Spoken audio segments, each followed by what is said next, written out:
Mr. Lee here. So, Sean, I think you're up. I won't imitate him. I'd like to see that, actually. Well, maybe not on camera. I don't think you would like that. Maybe start with the situation in Lebanon. A few things there. First of all, there are evacuation orders that the Israelis publicly announced today for Baalbek, a historic city in the east. Wanted to get your sense about that, whether the U.S. is okay with what's happening there, and then some other aspects of Lebanon. So we support their right to go after legitimate Hezbollah targets, but in doing so, it is critical that they do so in a way that does not threaten the lives of civilians. That's especially true in densely populated areas like Baalbek. It's important that they not threaten the lives of journalists, UN peacekeepers, members of the Lebanese armed forces, and it's also critical that civilian infrastructure and significant cultural heritage sites be protected. I'll continue with that. I mean, do you think this is the case with that? I mean, saying that there's a mass evacuation order. I mean, is that sort of a more targeted strike? I mean, is there any concern that, particularly after we've seen in Gaza, that there could be further destruction? So a few things. First of all, we have made clear that the campaign they're conducting in Lebanon should not, cannot, must not look like the campaign that they have conducted in Gaza, and that we do not want to see that type of widespread damage. In terms of what the operation they're going to conduct, I don't know what it's going to be. I'll refer you to them to talk to that. But of course, when you are conducting a military operation in an area where civilians are operating, and we know that Hezbollah does embed itself among civilian targets, you want to actually see civilians evacuate. That's something our military advises, it's something the militaries advise around the world, that before you conduct a strike in a densely populated civilian area, a best practice is to urge that civilians evacuate the area so the military operation can be conducted, and then when it's concluded, civilians can return. Let me ask you about the diplomatic aspects of that. There's a new leader of Hezbollah who said today that, I mean, essentially they're open to, I mean, within many conditions, I'm sure, but they're open in general to negotiating some sort of ceasefire. It seems that the Israeli cabinet was meeting last night on this. Where do things stand? I mean, does the U.S. in particular have an idea for how this can come to an end, and is the U.S. at this point calling for a ceasefire? We do ultimately want to see a ceasefire, and we want to see a diplomatic resolution that allows civilians both in Lebanon and Israel return to their homes.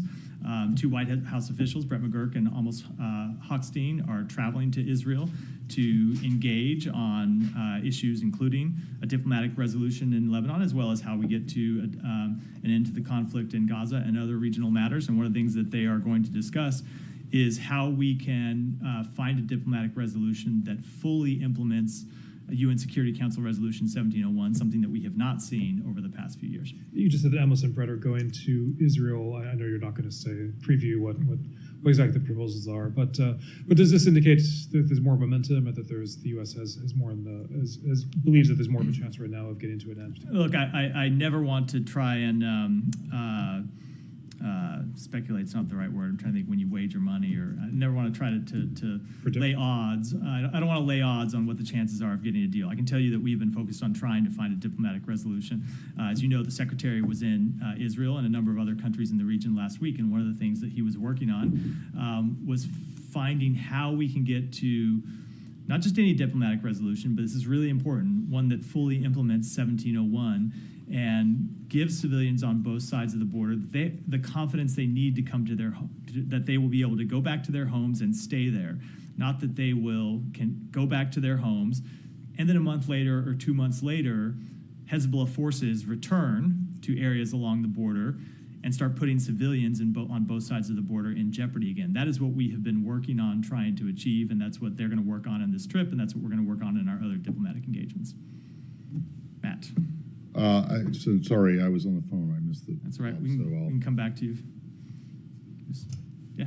Just to put a finer point on Sean's question, Matt, do you guys believe that Israel has gotten to a point in its offensive against Hezbollah that they should accept a diplomatic resolution at this point? Have they achieved their strategic aims, as you guys say, they have in Gaza? I am not going to get into private diplomatic conversations. They have made a significant progress in striking Hezbollah sites along the border, in clearing out Hezbollah infrastructure along the border, in forcing Hezbollah forces along the border to pull back, and we will be engaging with them privately about what we see as the path forward. And do you have any comments on the reports about the contours of this proposal 60-day ceasefire that the U.S. is set to put on the table? I don't. I know there are a number of reports out there, but I don't want to confirm or comment on them publicly. And then I have more questions on Gaza. I don't know if anyone has more on Lebanon. I just have a few on Lebanon.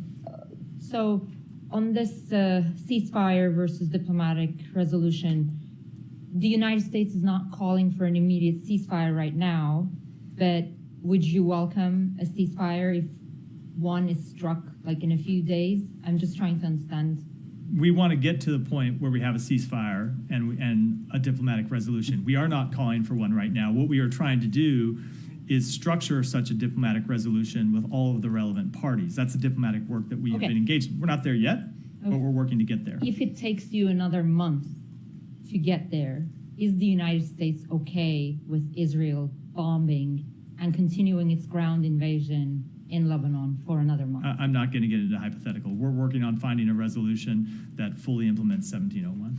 United States thinks that Israel has, I can't remember the exact word you used, but Israel has made a lot of achievements in terms of degrading Hezbollah in Lebanon. What is Israel telling you in terms of achieving their military objectives? Now, I am not going to speak for them. I will let them speak publicly for themselves, and in terms of what they have told us privately, I think it's obviously appropriate that I keep those comments private. Would you say you have agreement with the Israeli government on this, whether or not how long more this military operation should continue? We have ongoing conversations with them about what a diplomatic resolution can look like and what it should look like. And those conversations are ongoing. I should point out, not just with the government of Israel, but also with the government of Lebanon. But I'm not going to read those out publicly. Oh, one more thing. Yeah. And I have a bunch on Gaza, but you can come back to me. When will this plan that you guys are trying to craft on the implementation of 1701, is that going to include an article or an element that will allow Israel to intervene if it felt its security is threatened? I think you know what the answer to that question is going to be, which is that I'm not going to answer about what a specific diplomatic resolution might look like while we were in the process of negotiating that with the relevant parties. Okay. Well, I got to try. Yeah, I certainly don't mind you trying. Go ahead. Can I shift to a few kilometers away? Sure. Okay. So what is the State Department's assessment of China's silence and lack of direct commentary on North Korea sending troops to Russia? I'm not going to comment on what they have or have not said about that matter. I will note that it is a matter of significant concern for us that North Korea has deployed troops to Russia, and that those troops in Russia are currently receiving training, and that we believe it's possible they may end up deploying to Kursk to engage in combat. What I will say is that we have engaged directly with officials with the government of China to make quite clear our concerns about this deepening military relationship between Russia and North Korea, and to make clear that we think this ought to be a source of concern for China as well as other countries in the region. But as to their reaction, I will let them speak for themselves. And this communication, was it done through PRC embassy here in Washington? I'm not going to speak to the nature of the communication, but I will tell you we have had very robust conversations with the government of China about this matter. And last one, does the State Department share the assessment that North Korea is prepared to conduct nuclear or missile tests before or after the U.S. presidential election? No, I don't have any comment on that at all. We rarely comment on that type of thing from the podium. Yeah, go ahead. Do you think this deployment of North Korean troops in Russia further complicates the situation for NATO allies, not only for U.S., given in President Zelensky's victory plan, including being a NATO member now? Do you think it further complicates all things? Or, for example, allowing Ukraine to use NATO allies' supplied weapons to use those weapons on North Korean forces, for example, if they end up in Kursk or something? I don't think I don't think it complicates the issue at all, but I think it raises certainly concerns among a number of our NATO allies. We've heard that directly in our conversations with NATO allies, that they're every bit as concerned about this development as we are. And so in terms of what the response will look like, that is something we're consulting with them on right now. The South Korean foreign minister and the South Korean defense minister, another important ally of ours, will be in town tomorrow to meet with Secretary Blinken and Secretary Austin. I can guarantee you that this development will be a significant topic of discussion in those meetings as well. So if those troops would be ending up in the fronts, like in Kursk, for example, will Ukraine be allowed to use weapons provided by U.S. and NATO allies? I'm just not going to get into a hypothetical. I'm not going to get into a hypothetical. Sorry. Thank you, Matt. I'm struck by your response to Sean on, you said that you don't want to see the widespread damage that you've seen, but in Gaza, it's total destruction. So anything short of that total destruction would be acceptable? You don't want to see something similar? Saeed, we want to see a diplomatic resolution. I'm trying to understand your term. Saeed, if you're going to ask a question, Sure. you deserve to let me respond to the question. We want to see this conflict resolved through a diplomatic resolution that allows people to return to their homes and borders, well short of any kind of prolonged campaign like we've seen in Gaza. Right. Now, Israel is striking in the Bekaa Valley, it's eastern Lebanon and so on. And you said that they have the right to go after legitimate Hezbollah targets and so on. But really, Israel can say there is a Hezbollah target there. Nobody is vetting. Nobody is looking, saying they can determine really whether this was a legitimate Hezbollah target. Correct? You see it that way? So Saeed, I don't think it is disputed. Okay. Maybe you'll dispute it, but I don't think it is a matter of dispute that there are Hezbollah operatives basically deployed in a number of occasions across Lebanon. We talk a lot about southern Lebanon because we see them concentrated there in large reason because it's where they can most readily and easily threaten Israeli troops and Israeli villages and Israeli civilians. But that's not the only place that they are around Lebanon, and we've seen Israel striking Hezbollah targets in other places around Lebanon. No, I understand. I'm saying, of course, Hezbollah is probably all over the country. What I'm saying is with that, Israel does not have to verify that this was, X person Hezbollah or that person Hezbollah, do they? Verified to whom, Saeed? Verified to the world. I mean, you keep saying that this is a legitimate. How do we know it's legitimate? So we have How seen would a we know? number of examples of, you can see for yourself, video of Hezbollah rockets that are pulled out of civilian homes, Hezbollah rockets and arms caches and other significant military equipment hidden inside civilian homes, hidden under civilian homes. So with respect to each strike, it's always difficult to say what's happening with each target, but there's ample evidence, Saeed, of them hiding their troops, hiding their equipment, hiding their arsenals inside civilian homes. All right. Okay, one more on Lebanon. So you're saying that for now, you're not calling for a ceasefire.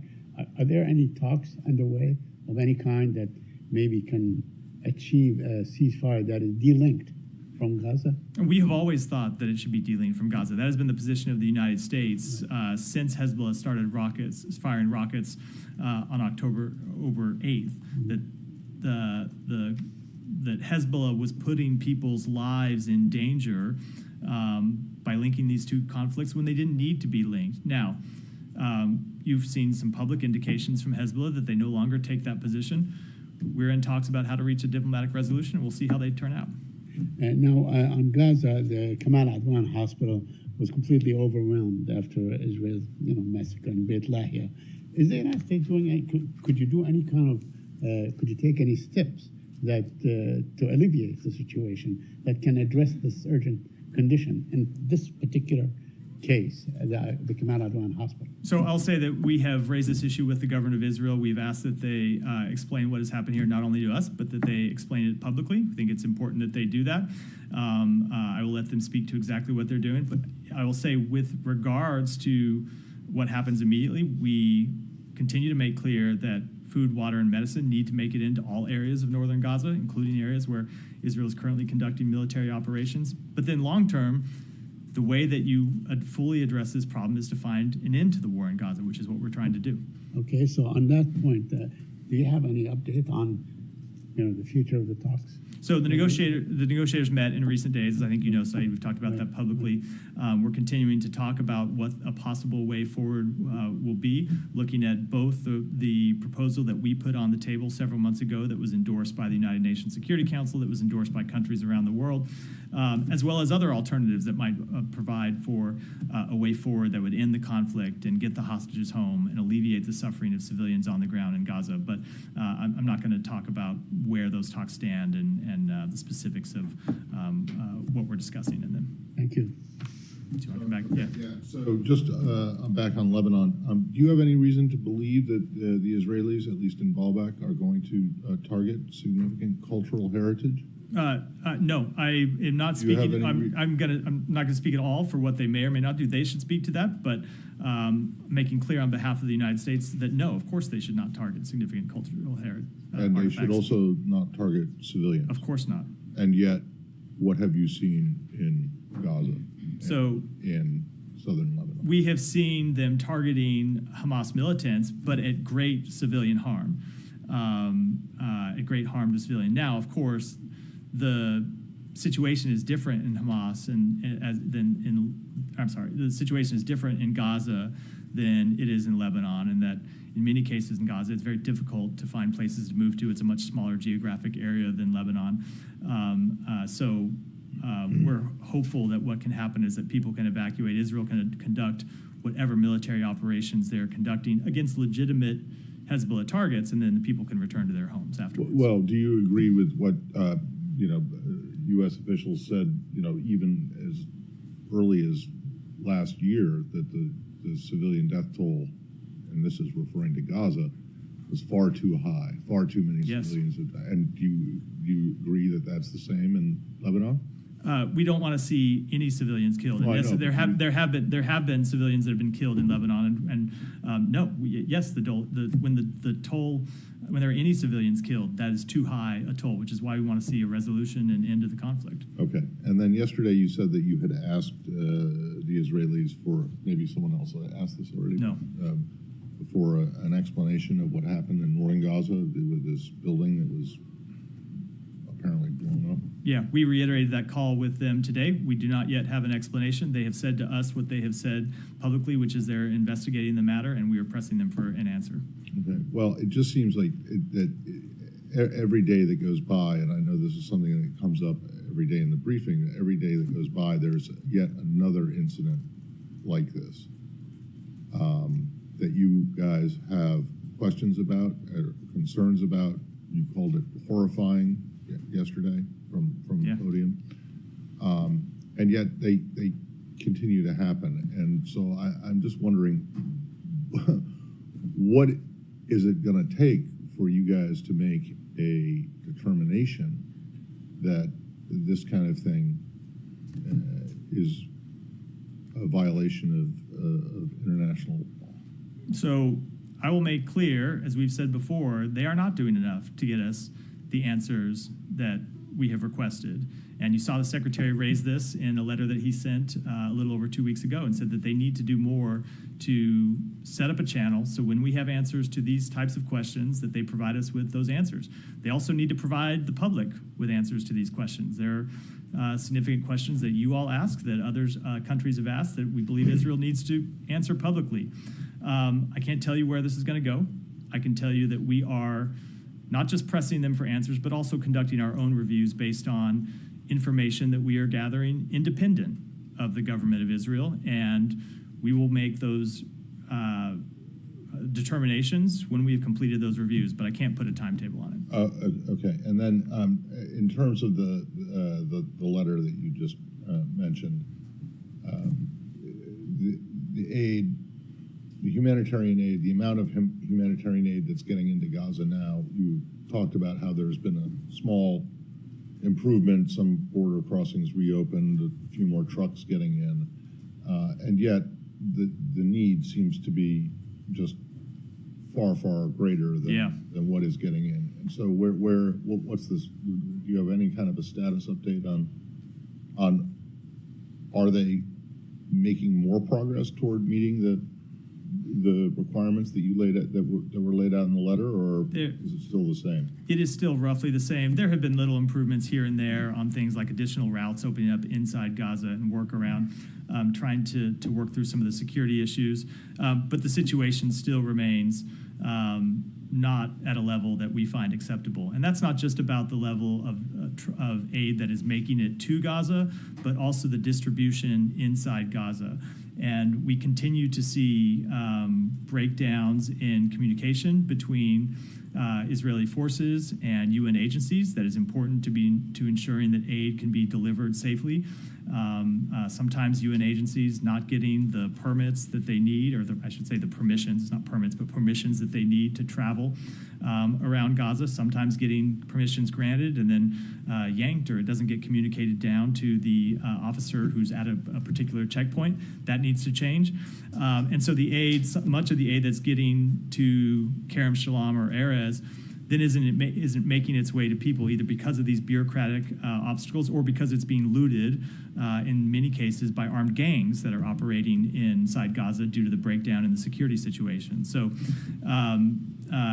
it continues to be of great concern to us, and we have not seen sufficient improvement since the Secretary sent that letter. Okay, and then just getting into the weeds of that letter, can you explain the difference between the 30-day deadline that Secretaries Austin and Blinken laid out for the Israelis and the legislation that the Knesset passed the other day on basically banning UNRWA, which would take effect in 90 days unless there's some kind of a delay in that. It does the 30-day deadline, my understanding, still for the requirements laid out in the letter still remains. Is that The 30-day deadline does still remain. And if you just look at the way the letter is structured, the letter makes clear that there are a number of improvements to the delivery of humanitarian assistance that we want to see happen, some immediately, some by the end of that 30-day period. And it goes through a number of specific improvements that we want to see them take. It then, in a different section of the letter, says relatedly, and it raises the issue related to passage of this UNRWA legislation, which of course had not passed when the secretary sent the letter, and then a couple of other issues as well. So those were not issues that were related to the 30 days outlined in the letter, but nevertheless are issues that we take seriously, and that's why the letter made clear with respect to this. The passage of this legislation that it could have implications under U.S. law and policy in the same way that failure to implications? Implications under U.S. law and policy in the same way that failure to improve the delivery of humanitarian assistance could have implications under U.S. law and policy. But you don't. But at the moment, you don't think that the legislation is will affect Israel's ability to meet the 30-day. The legislation is really a separate question than under the 30 days. So no, I know, but it has its own implications. But no, the 30 days review that we are conducting relates to those first sections of the letter, which rely on UNRWA, but which very much rely on. But this legislation, if it is implemented, wouldn't be implemented until 90 days from yesterday or whenever the bill is signed. But I guess and so people are a little bit, including me, are a little bit confused as to, if you have this impending implementation of a ban on what you say is the biggest and most effective organization that's distributing aid into Gaza, even if it hasn't yet gone into effect, there are going to be implications, or most likely going to be implications for what happens even before that 90-day period runs out. For sure. Is that not correct? There could be, but there may not be, right? The law could be stayed. But maybe the way to think about it, Matt, is while we raise things that we wanted to see change over the next 30 days, it's not like if Israel implemented every one of those things at the end of the 30 days, we saw a significant improvement, that we just stop assessing these on an ongoing basis. We don't. So the 30 days is related to these things that we wanted to see happen to change the situation on the ground. But our assessment on all of those things will continue, just as our assessment on the effects of this legislation will continue if and when it is ever implemented. Tamara. Matt, just on this Washington Post and Reuters story, they were first. About Who was first? Post was first. Okay, I'm sorry. I thought you were saying you were. I was not trying to rub salt. I was trying. State Department officials have identified nearly 500 potential incidents of civilian harm during Israel's military operations in Gaza involving U.S. furnished weapons, but they have not taken action. None of them moved to stage 3. So could you explain how it is that officials identify 500 separate incidents that do involve unnecessary civilian harm, possibly using U.S. weapons, but none of them makes it to the stage 3 under CHRG process? So a few things about that. Number one, I think it's always important to reiterate that we have consistently made clear to the government of Israel our serious concerns about this issue and their need to do more to minimize civilian deaths. And it continues to be something that we engage with them on, that we make quite clear. Second thing I want to make clear is that, yes, we are reviewing a number of incidents through the CHRG and other processes and procedures that we have set up. And I'm not going to get into those ongoing reviews, but as you heard us say, these are complicated issues. They're complicated factual issues. They're complicated legal issues.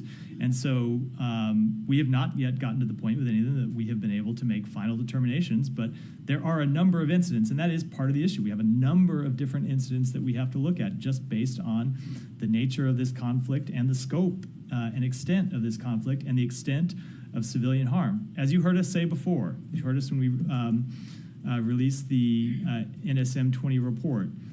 If you just look at the overall scope of the damage and the number of civilian lives that have been lost, we do believe it's reasonable to assess there are incidents in which Israel did not meet all of its international humanitarian law obligations. But when it comes to specific incidents, those reviews are still ongoing.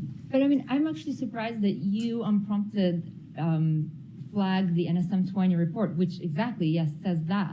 So isn't it a little bit inconceivable that more than a year now, some of these incidents go way back to last October. It's been more than a year, and you guys are still yet to definitively assess that any one single incident violates international humanitarian law. Let me just first say, the reason I flagged the NSM 20 report specifically is because one of the stories to which you referred had sourced to officials as if it were a revelation that we believe that there very well could be violations of international humanitarian law, when that is something that a report ordered by the president, overseen by the secretary, had concluded several months ago. So we've been quite clear. We've been quite clear about the fact. And that's why I thought it was important to mention it.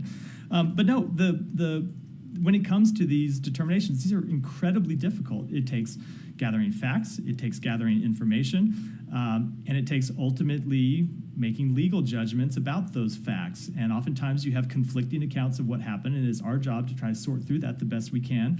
And it's a very difficult process where we're looking at a number of incidents. I can tell you, we want to finish that work as soon as possible. We have a number of people working on it, but it's very difficult work.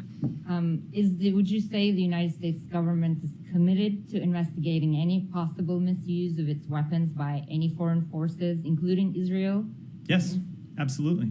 But then how do you square that commitment with your inability to find? We are conducting those investigations, and we are conducting them thoroughly, and we are conducting them aggressively, but we want to get to the right answer. And it's important that we not jump to a preordained result and that we not skip any of the work, that we do all of the important fact-finding that we need to do before making what is a pretty significant determination, and that's what we're doing. Yeah. Excuse me, Mr. Mayor. You have keep saying that you don't need to see any like Hamas members in Gaza after this war or not governing this Gaza Strip. But you know that in Gaza there are many military group or like many Palestinian group like they fighting like not since 7th October. It's like before October 7th. So like the story hasn't started in October 7th. Like there is a United Nations resolution like that Israel's border is 4 June 1967. So, and those, they are not like ISIS or Al-Qaeda, they are not global fighters. All of them are Palestinian in this land like this, they are exist and their ancestors like since like hundreds of years. So you don't believe that these, like this group, they have a right in West Bank or in Gaza to fight for their freedom if Israel doesn't apply the resolution of going back to the border of 4 June 1967, because you are insist about 1701 in Lebanon for like civilian coming back and stuff. So this first question, like second. So let me just answer the first question because I should be very clear. No, we do not accept the idea that terrorism is an ultimate resolution to the dispute over the establishment of a Palestinian state. We support the creation of an independent Palestinian state. We believe that negotiations between the parties is the way to achieve that. We are pushing to find a way to end the war and bring about an independent Palestinian state, but we absolutely do not accept that terrorism is a legitimate way to achieve that outcome. Yes, but like so far, like the settlement in West Bank, it has been expanding since Oslo, 1993, and like Palestinians, they don't have army, they don't have anything. Like if Palestinian, like not in Gaza, in West Bank, decided to defend his land by using a weapon against these settlements, they have a legitimate to defend their land, or they don't have? That is something that law enforcement should address. It is something that the security forces should address. And we will work to, along with our allies, our partners around the world, to make clear that we want to see ultimately a resolution to this issue. We want to see the establishment of an independent Palestinian state. But we do not believe that increased violence is the answer. And certainly the kind of terrorism that we saw on October 7th, where Hamas fighters came across and killed, murdered, raped women, children, absolutely do not believe that is the answer. And I will tell you, not only is that not the answer for because of the impacts it has on Israeli victims, but just look at what has happened over the past year to the Palestinian people as a result of the terrorism of October 7th. We absolutely reject that course. Okay, last question. About the, let's follow up for my colleague yesterday about the aid in Gaza. If Israel controls everything for like fighting, why they don't control this gang? Like why they let, if they are like really care about human being and humanitarian assistant, why they control that? It's a question for the government of Israel. You should direct to but you them. don't We want to put see an words- increase in the an improvement in the security situation, but when that is straight up a question for the government of Israel. Go ahead. On a question from yesterday, Matt, Yeah. that Knesset passed a law that would bar the establishment of a consulate for Palestinians in Jerusalem. Do you guys have comment on that? Yeah, we oppose that legislation.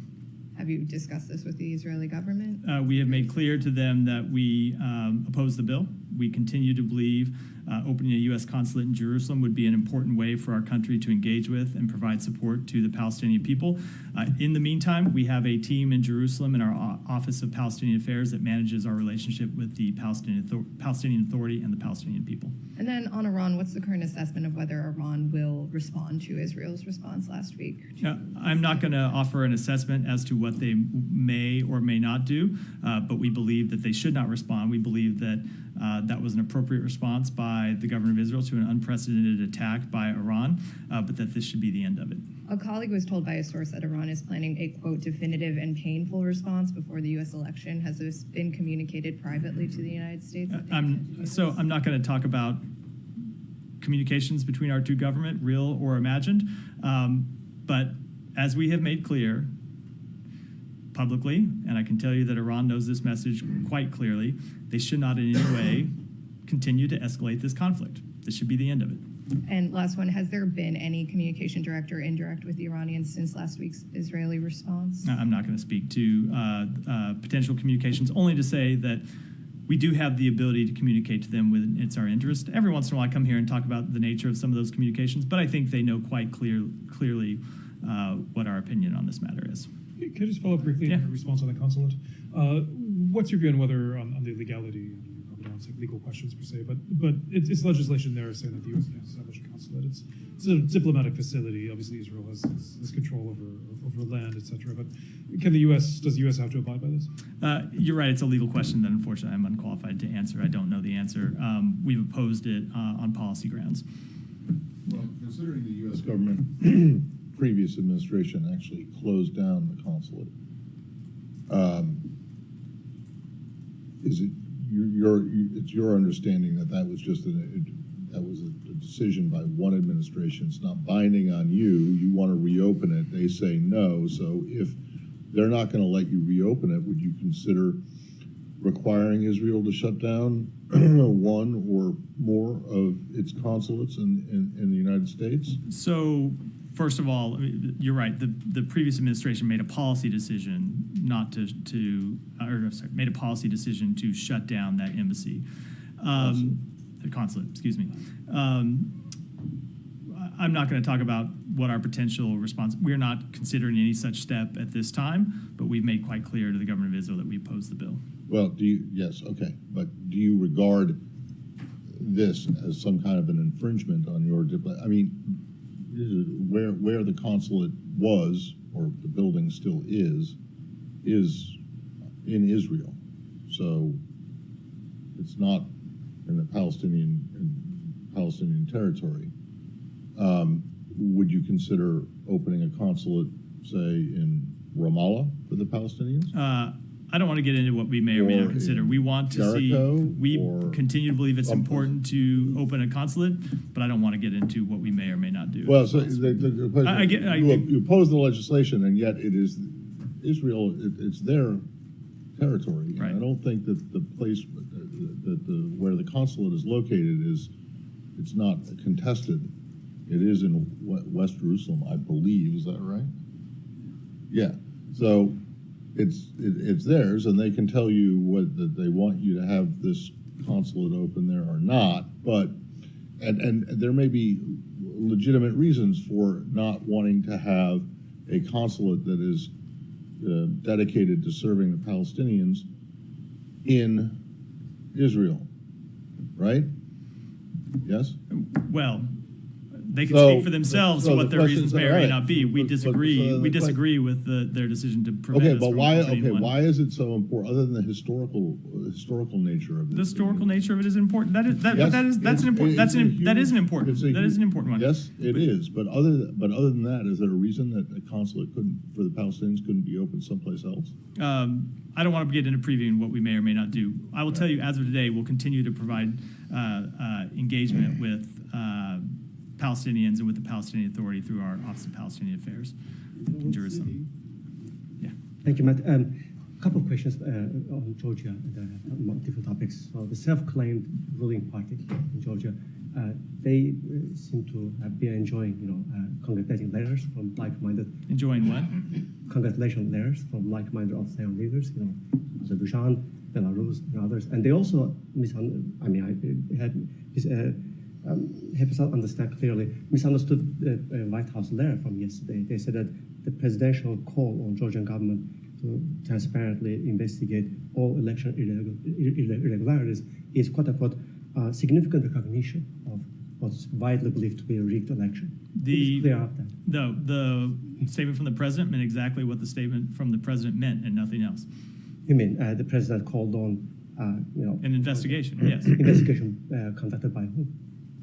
He called for an investigation by Georgian authorities. We've also made clear that we're consulting with our colleagues in the European Union about what other investigations may be appropriate.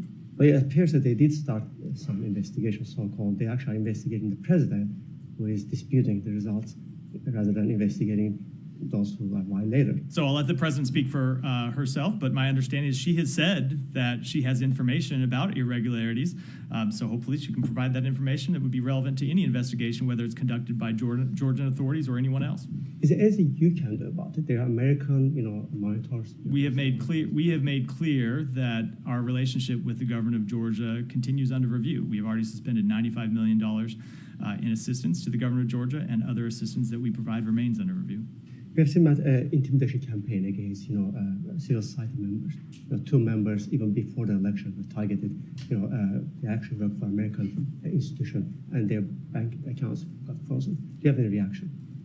So look, I'm not going to comment on those specific cases, but obviously we want to see people's fundamental freedoms upheld. We want to see their freedom to protest, their freedom to exercise, their fundamental right to expression not infringed upon in any way. I want to go back to Ukraine and your responses to my colleagues on increasing. Last question, Alex, and I'm going to move on because I'm running near the increasing end of Russian time. threat and how you're helping Ukraine, to fight back. President Zelensky today gave an interview, and he said that only 10% of what was meant to be delivered in 2024 approved by the Congress has been delivered so far.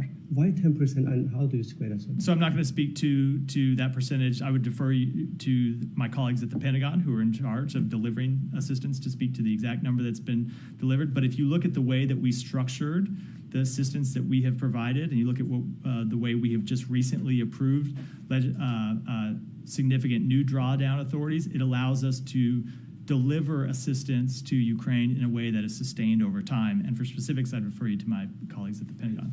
Ryan, go ahead. So I asked yesterday about Pakistan security services circulating dossiers about American congressmen being under the influence of the, quote, Jewish lobby. Did you get a chance to check that out? I did look at it, and I saw some of the social media postings and some of the stories to which you were referring. I can tell you we don't know who is behind circulating that information ultimately, but that if people have issues that they want to engage with regarding U.S. officials, whether they be executive branch officials or officials from the United States Congress, they should engage on the merits of those issues and not by talking about people's religion or sexual orientation. And real quickly on Marwan Barghouti, he was beaten allegedly by IDF prison guards. Maybe you addressed this on Monday. I don't think I was here that day. I didn't. Any reaction? So I will say that we have made clear in a number of conversations with officials from the government of Israel that they need to ensure that all detainees are treated humanely, whoever they may be. And those conversations go back over the course of many months. And were there specific conversations about this particular? I don't want to get into specific conversations, but we have made clear when we've had these conversations with them that they pertain to every individual that is in Israeli custody. Go ahead, and I'll come to you next, Robbie. Thank you. A senior leader of Imran Khan's political party, Latif Khosa, claimed that Imran Khan could be released if Donald Trump elected as a new president. He also said that if Donald Trump wins, the political landscape can be changed in favor of Imran Khan. He also said that U.S. diplomat Donald Lu was involved in a conspiracy to remove Imran Khan from Prime Minister office. We know we talked about it like many times. I know. I think I don't know how many times I can say that. Do you really think that that's not true? Dragging U.S. president and presidential candidates and American diplomats in Pakistani politics is a good idea? So look, as we've said many times, legal proceedings against the former prime minister are matters for the Pakistani courts to decide. The allegations that the U.S. played any role in his removal from office are false. We've gone over that any number of times from this podium.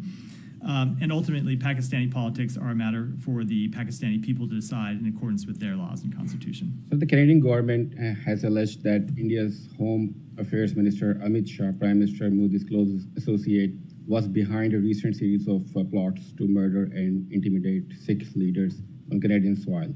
Does the U.S. share this understanding? So the allegations made by the government of Canada are concerning, and we will continue to consult with the Canadian government about those allegations. Robbie, go ahead. Thank you, Matt. On the killing of Turkish-American activist Ayşe Nur Ezgi, it's been 53 days since she was killed by Israel, and there has been no accountability. Can you update us on what is the U.S. doing regarding this, and whether the Secretary has raised this with Israelis last week? So ultimately, this is in the first instance, an investigation that's being conducted by the government of Israel. We know they are conducting a criminal investigation into this killing. We have made clear how concerned we are about the fact that she was shot while attending a protest, an incident that never should have happened, never should have been killed under these circumstances. You've heard us say that publicly. We have also been quite clear with the government of Israel about that privately. I can tell you that we have engaged with them in recent days about the status of that investigation.